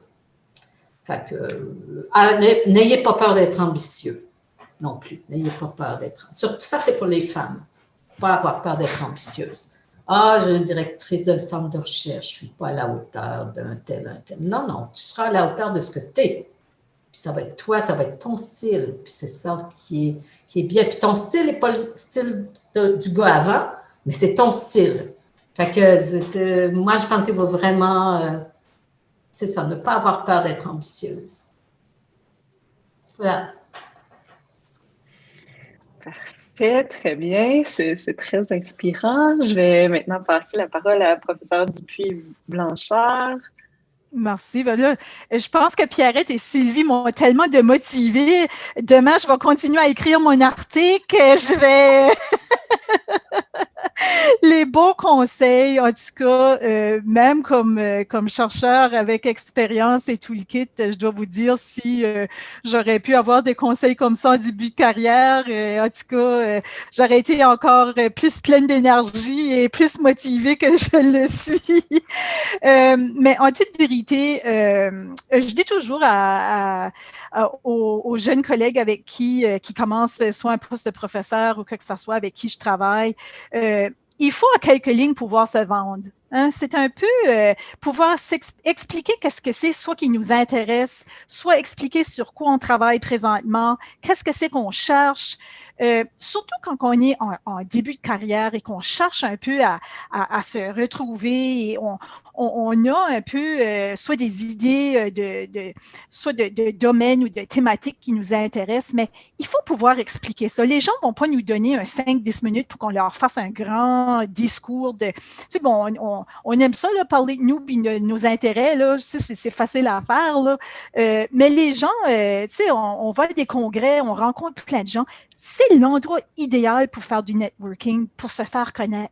Mais il faut que ça passe. Hein? Il faut avoir là, quelque chose qui permet d'expliquer aux autres c'est quoi qui nous intéresse, pourquoi ils ne devraient pas nous oublier, mais aussi qu'est-ce qui nous distingue. Puis, c'est pas facile à faire. Hein? Ça prend de la pratique. Puis, mais je pense que c'est idéal. C'est idéal, puis c'est nécessaire. Puis, il faut se vendre. C'est un peu comme si on serait, je ne sais pas, sur la place, puis on voudrait vendre un produit. Mais là, on est en train de vendre, c'est quoi qui nous intéresse? C'est quoi qu'on veut faire comme chercheur? Puis, un peu, j'aime ce que Sylvie disait au niveau de, tu sais, il ne faut pas avoir peur de s'avancer. Puis ça, j'ai toujours cru là-dedans. Mes parents m'ont même toujours dit, Suzanne, il faut que tu fonces. Hein? Peu importe qu'est-ce que c'est que tu veux faire, il ne faut pas que tu craignes d'avancer. Puis comme chercheur, puis comme au niveau universitaire ou peu importe le domaine, il faut pouvoir s'avancer. Les gens, là, ils aiment ça pouvoir suivre un leader jusqu'à un certain point. Il ne faut pas être arrogant, puis il ne faut pas penser qu'on est plus que les autres, etc. Mais il faut être capable de jouer un peu cet équilibre-là d'être leader, mais aussi de suivre ceux ou celles qu'on veut suivre aussi. Alors, pour moi, je dis toujours, c'est le fun d'avoir des projets en vue ou une planification d'avenir où on est la chercheur principale, mais aussi être co-chercheur pour qu'on puisse apprendre des autres, de comment ils s'organisent, de comment les chercheurs plus seniors, comment ils peuvent s'organiser, comment, tu sais, on apprend de ça, mais aussi, on a besoin de notre place aussi pour grandir. Puis les collaborations, mettez-en, là, ils ne sont pas toujours un succès. Hein. Souvent, on entend juste parler du positif. Hein. Il n'y a personne qui s'en va à des congrès et qui dit « Oh, Moses, moi, là, j'ai eu cette collaboration-là, où on a fait ce projet-là, puis un peu comme Sylvie dit, là, les deniers, là, ouf, on ne va rien faire avec ça. » Et on ne parle pas de ça. Puis j'adore qu'on est franc comme ça à soir parce qu'on a besoin de l'entendre. On a tous ces articles-là qu'on a peut-être essayé d'écrire, mais qu'on a réalisé que les données n'étaient pas bonnes, puis qu'il n'y a personne qui allait lire ou que ça ne valait pas l'énergie non plus de l'écrire ou de... Il faut se le rappeler de ça, mais il faut apprendre de ces moments-là. Puis je pense aussi l'autant qu'on peut apprendre de ces moments-là, ce n'est jamais perdu. C'est jamais du temps perdu, c'est jamais une expérience perdue, aussi longtemps qu'on peut en grandir et apprendre de ça. Et je dirais, la publication, c'est probablement qu'est-ce qui va marquer votre carrière. Aussi excitant, ça peut être aussi plate, ça dépend comment on approche ça, mais c'est qu'est-ce qui nous distingue et c'est comment on se fait connaître par les autres. Hein? Comment les autres chercheurs vont nous connaître, vont nous reconnaître avec le travail que l'on fait. Souvent, c'est par la publication et c'est sûr, ça crée une réputation, ça crée un mouvement, mais il ne faut vraiment pas ignorer l'importance de ça. Ma directrice de thèse au doctorat m'avait toujours dit on devrait essayer de publier tout ce qu'on présente en congrès. Puis, je dois vous dire, ça, c'est pas évident. Parce que des congrès, hein, il en passe. Et des fois, il y a des congrès qu'on va où on va présenter 3, 4 différents projets, différents résultats, etc., etc. Puis, j'ai toujours ça en tête parce qu'à un moment donné, on a des choix à faire. On a du temps qu'il faut prioriser, etc. Et je pense que c'est, encore une fois, c'est un équilibre qu'on doit se rappeler. Puis qu'en bout de ligne, oui, c'est sûr que la présentation, elle est importante, ça fait connaître nos projets à beaucoup de gens, mais il faut aussi certainement garder ce temps-là pour la publication. La persévérance, oui, mettez-en. En tout cas, puis je vais vraiment avec ce que Pierrette et Sylvie disent, je supporte ça à 100%. Très bien. Je pense que c'était très galvanisant de vous écouter toutes les trois. En fait, je trouve ça très intéressant parce que les trois, chacun de votre façon, vous avez abordé des thématiques qui se rejoignent vraiment beaucoup, mais chacune à votre manière. Je ne sais pas si on a des questions dans le chat. Je vois que ça a comme descendu un peu. On a une question de Karine qui demande si c'est possible d'élaborer davantage sur le comité sur c'est quoi un comité de mentorat. Donc, je pense que c'est Dr. Gaudreau qui avait parlé d'un peu plus du comité de mentorat, surtout en commençant un nouvel emploi. Donc, je peux vous passer la parole, Dr. Gaudreau. D'accord. Alors, un comité de mentorat, habituellement, ça va être 3 chercheurs de votre institution, soit de votre département d'affiliation primaire ou de votre centre de recherche qui vont suivre votre évolution, qui vont, dans les premières années, qui vont vous conseiller, qui vont surtout au niveau des aspects scientifiques, alors et qui vont relire votre première demande de support salarial, qui vont relire vos premières demandes de subvention. Alors, et c'est un comité qui va vous accompagner à peu près là, les 3 ou 4 premières années de votre carrière en recherche. Juste pour préciser, quand vous parlez du comité de mentorat, c'est vraiment pour quelqu'un qui viendrait d'obtenir un poste de professeur, là, c'est ce que vous... En fait, un poste de professeur, il y en a plusieurs sortes. Et puis, de nos jours, souvent, on commence comme avec un poste de professeur sous octroi. C'est-à-dire que notre salaire va être financé, ça peut être à part égale par la faculté d'appartenance et son département ou la faculté d'appartenance et le centre de recherche dans lequel on évolue. Donc, j'ai perdu mon idée pour finir ma phrase. Ramenez-moi. Donc, des postes sous octroi, maintenant, c'est souvent la norme dans les universités.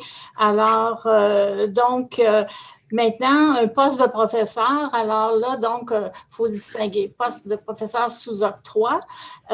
Et après ça, idéalement, on va être évalué pour des promotions.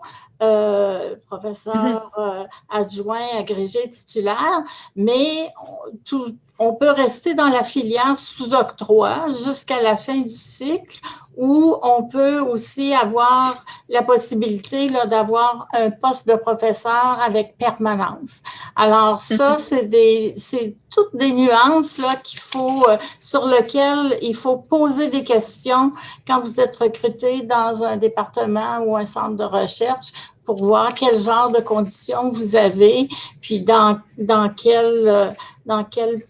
quelles sont les possibilités pour devenir professeur régulier faisant partie du corps professoral, c'est-à-dire dont le salaire va être payé par l'université en tant que telle. Là. Alors, mais de plus en plus, les centres de recherche, par exemple, ou les départements qui sont plus les départements cliniques, mais qui engagent des chercheurs en recherche fondamentale vont avoir une catégorie professeur sous octroi. Et ça veut dire que tant que vous rapportez des fonds, puis votre salaire, vous êtes bienvenu à l'université, puis si à un moment donné ça cesse, ben vous êtes moins la saveur du jour.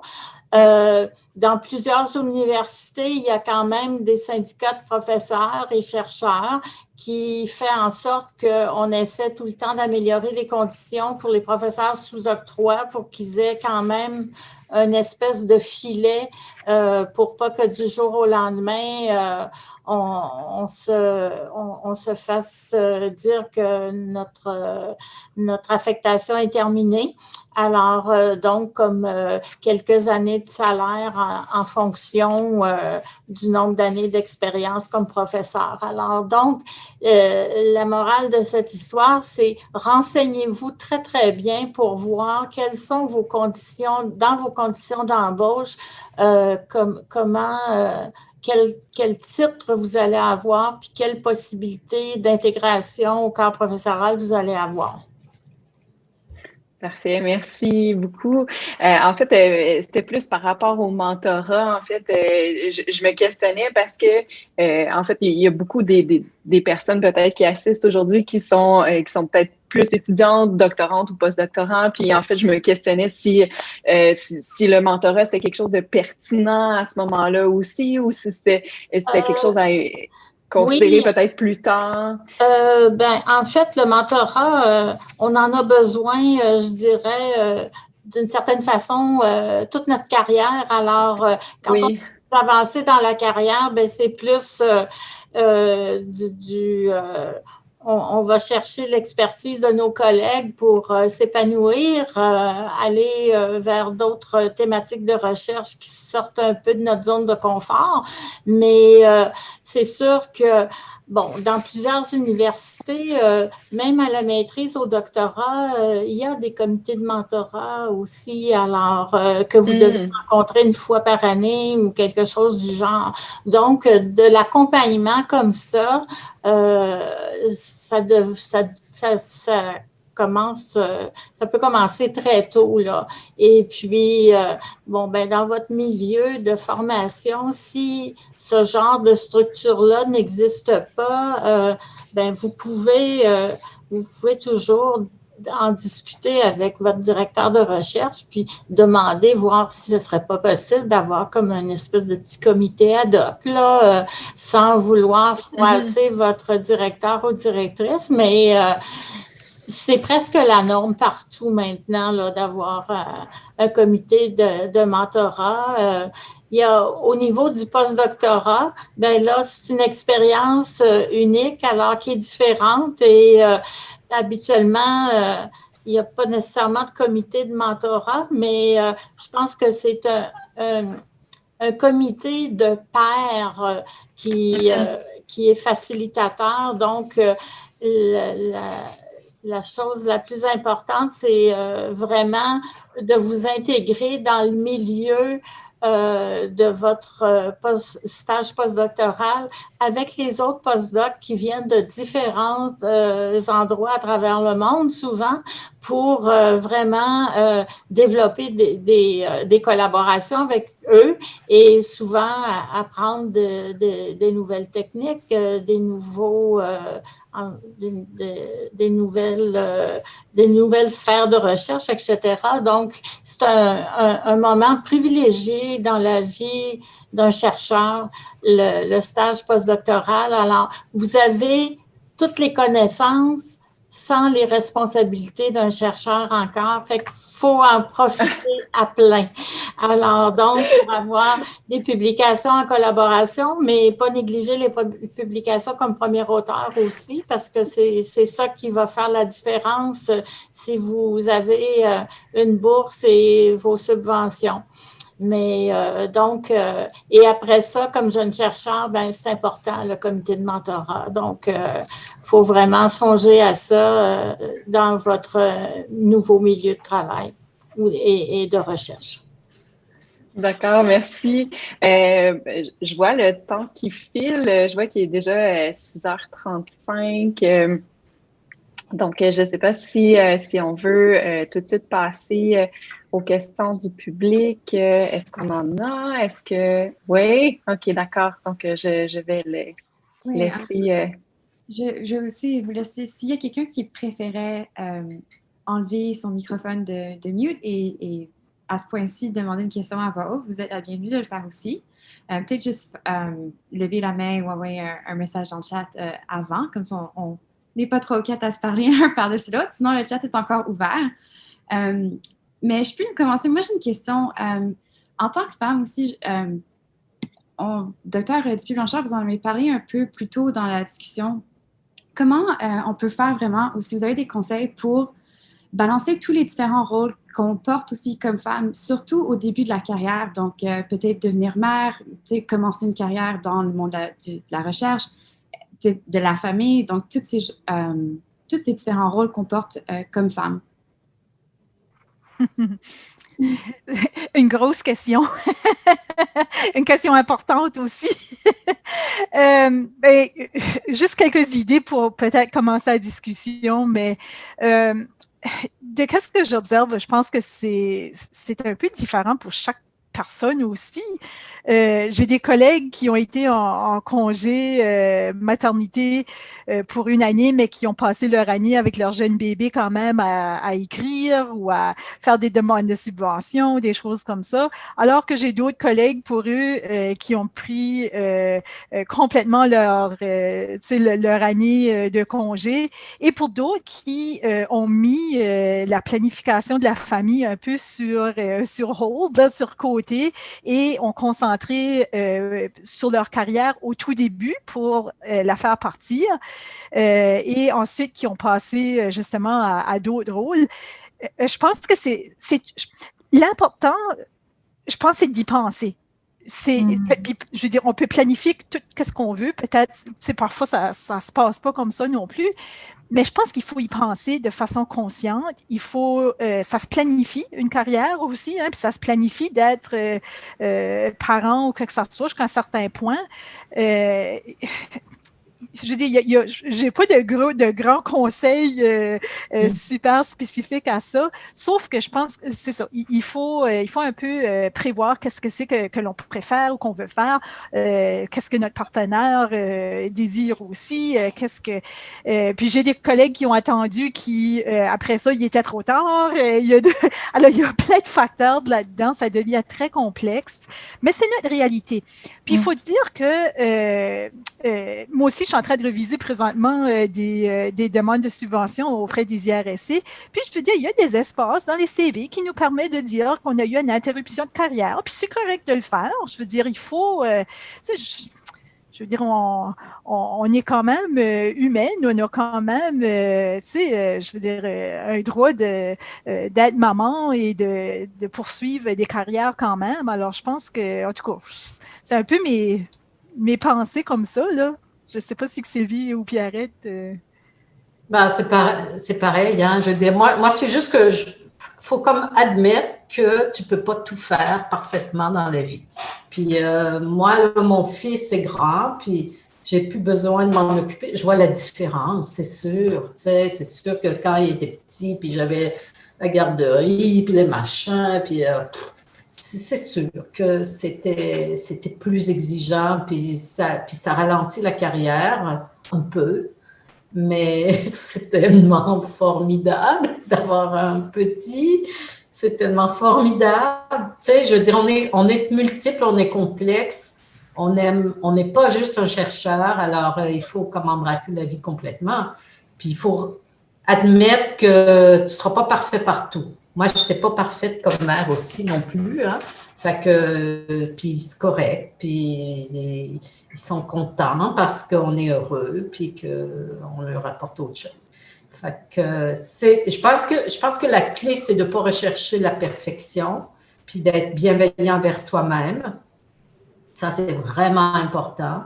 Puis, tu sais, moi, je faisais pas des petits lunchs extraordinaires. Fait que, tu sais, ils mangeaient là-bas, à l'école, à la cafétéria. Tu sais, j'étais pas une mère parfaite, mais j'étais bien. Je pense que j'étais correcte. Puis, et ça a un impact sur ta carrière. Moi, je pense que c'est indubitable. Fait que ça, c'est comme ça. Maintenant, les papas s'occupent aussi, hein. Fait que ça aide. Parce qu'il y a des papas aussi qui ont un ralentissement dans leur carrière. De mon côté, je dirais que effectivement, votre conjoint doit être votre allié. Et puis, donc, que ce soit pour... et c'est de plus en plus ce qui se passe. Alors, comme Sylvie le disait, bon, il y a beaucoup de garçons qui vont prendre un congé parental un certain temps, un certain nombre de mois, puis l'épouse va prendre un certain nombre de mois aussi. Alors, il y a toutes sortes de formules et puis il n'y en a pas une qui est plus intéressante que d'autres. Ça dépend de votre environnement. Tout simplement, ça dépend de vos capacités, ça dépend comment votre grossesse a été difficile. Il y a un paquet de facteurs. Un autre facteur qui peut être intéressant, c'est si vous avez le bonheur d'avoir des grands-parents pas loin, ça, c'est très, très efficace pour prendre le relais une fois de temps à autre ou donc ça peut être d'autres personnes signifiantes que les grands-parents, mais pour que vous ayez un petit peu d'espace pour respirer, là, souvent avec des jeunes enfants, puis tout ce qui vient avec ça et la carrière débutante, ça fait beaucoup. Lorsque les deux conjoints ne sont pas au même niveau de stade de carrière, c'est un peu plus facile. Moi, c'est ce qui est arrivé. Moi, quand je faisais mon conjoint a toujours été comme une étape à l'avant par rapport à moi. Donc, quand moi, j'ai commencé à faire des demandes de subventions, puis tout ça, comme jeune chercheuse, lui était déjà plus avancé dans sa carrière, donc on pouvait quand même se comprendre mutuellement, là, parce que des fois, nos horaires ne correspondaient pas nécessairement. Donc, alors, c'est tout ce genre de choses-là, mais je pense que il n'y a pas de recette magique, là, c'est vraiment contextuel, puis ça dépend de vos capacités physiques et psychologiques, parce que des fois, après un accouchement, là, on n'est pas très bien, puis ça dure un peu plus longtemps que qu'est-ce qu'on avait pensé. Les déprimes postpartum, ça existe pour vrai, là, puis c'est sûr qu'il ne faut pas se culpabiliser non plus avec ça. Et comme Sylvie le disait, il y a un petit quelque chose qui traîne à quelque part, c'est pas grave. Pas grave. À un moment donné, il faut donner un petit coup de pied pour que ça aille en dessous du sofa, puis on gérera ça le week-end prochain. Alors, donc, c'est sûr là, qu'il faut aller à l'essentiel, au bien-être des enfants, à garder votre vie de couple fertile et épanouissante à travers tout ça, pas se perdre dans le travail non plus. Donc, c'est un jeu d'équilibre avec nos forces et nos faiblesses. Merci. Ça fait du bien de pouvoir en parler avec un panel de femmes aussi. Donc, c'est pas souvent qu'on a la chance de le faire. Donc, merci d'avoir pris la parole et de nous en avoir parlé aujourd'hui. Moi, je dirais aussi que le réseau des garderies au Québec, ça, c'était une bénédiction incroyable. Ça a changé. Moi, les gens au service de garde, là, puis à la garderie de mon fils, là, ces femmes ont été fabuleuses. Puis ça nous aide beaucoup, beaucoup, beaucoup, beaucoup, parce qu'on a confiance. Quand on a confiance, en plus que c'est facile, tu as confiance. Merci. On a une dernière question, si on peut prendre le temps. C'est quand même assez actuel comme question. Donc, on a une question qui vient par rapport à la pandémie. Donc, comment la pandémie touche les futures recherches dans le monde du vieillissement? On en a peut-être parlé un peu par rapport à l'intelligence artificielle, mais s'il y a d'autres avenues. Oui, Dr. Menu, allez-y.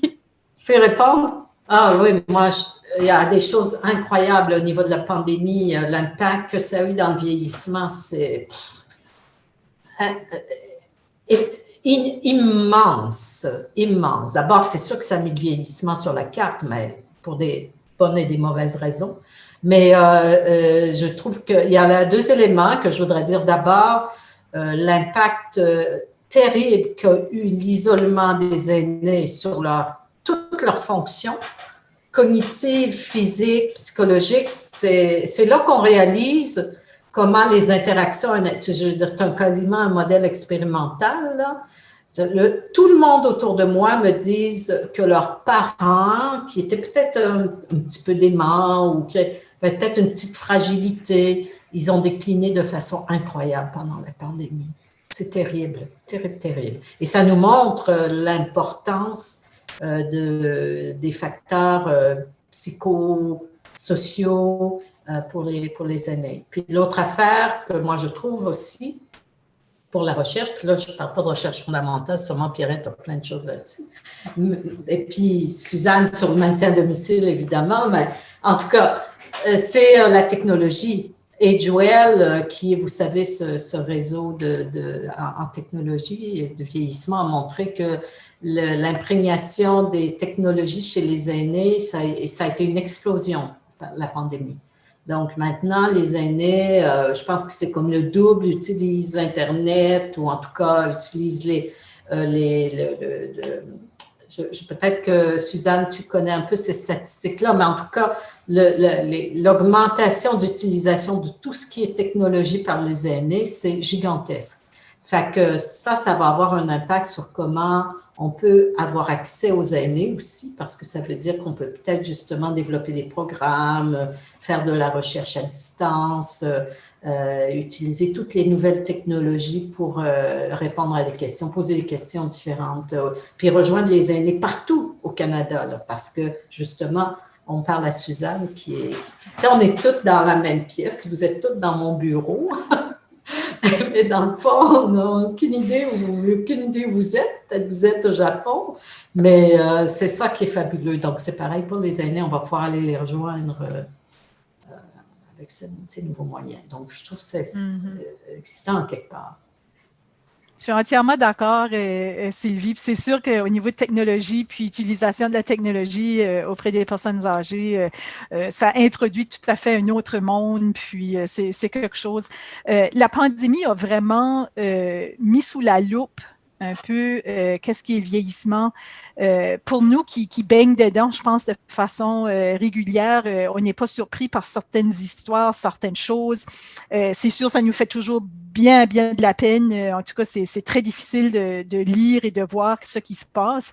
Mais pour le grand public qui était peut-être moins au courant des situations, surtout, je pense, au niveau ressources humaines, au niveau toutes les questions d'isolation, pour moi, surtout dans le domaine de maintien à domicile, j'ai toujours les aînés qui vont me dire, oui, je vais demeurer chez nous le plus longtemps possible, mais pas de façon isolée, pas de façon... Alors, souvent, ils vont m'énumérer certains critères ou des choses comme ça. Sauf qu'avec la pandémie, justement, ça a vraiment, comme je dis, mis sous la loupe certaines questions bien importantes reliées au vieillissement et comment on peut soutenir cette population-là. Mais oui, technologie, certainement. Puis, même ici au Nouveau-Brunswick, où on n'a pas vécu la même situation pandémique en soins de longue durée qu'au Québec, j'ai un projet présentement auprès de membres de famille qui ont un parent en foyer de soins.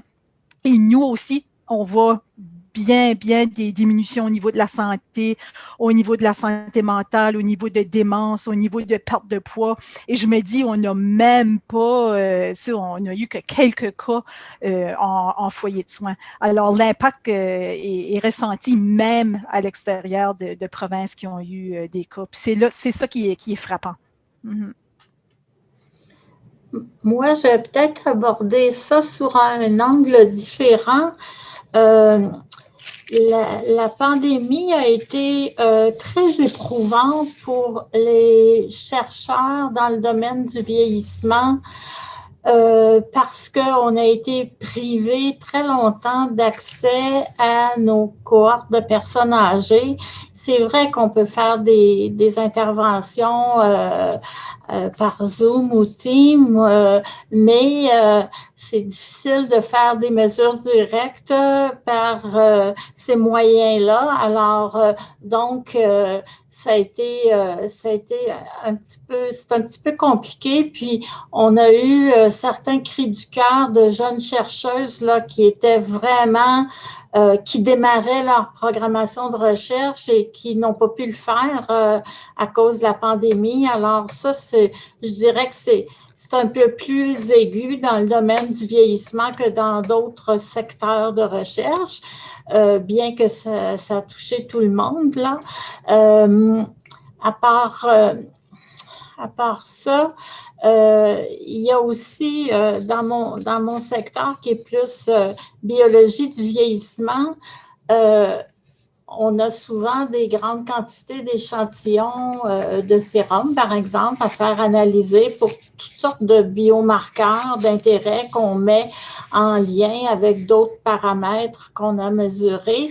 Et les laboratoires, ou bien les laboratoires cliniques hospitaliers et même les laboratoires privés, ont été monopolisés par la COVID, de sorte que ça aussi, ça a eu impact sur nos projets en ralentissant considérablement et pour plusieurs mois la possibilité d'avoir des résultats d'analyse de nos différents biomarqueurs. Alors ça, c'est des effets moins intéressants là, de la pandémie sur la recherche dans le domaine du vieillissement. Merci beaucoup. Il n'y a plus d'autres questions dans le chat, donc je vais passer la parole à Asma. Puis... Merci beaucoup à nos invités. Vraiment, c'est impressionnant. On a beaucoup appris ce soir et c'est vraiment très inspirant. Je dis merci infiniment d'être ce soir avec nous. On a beaucoup apprécié.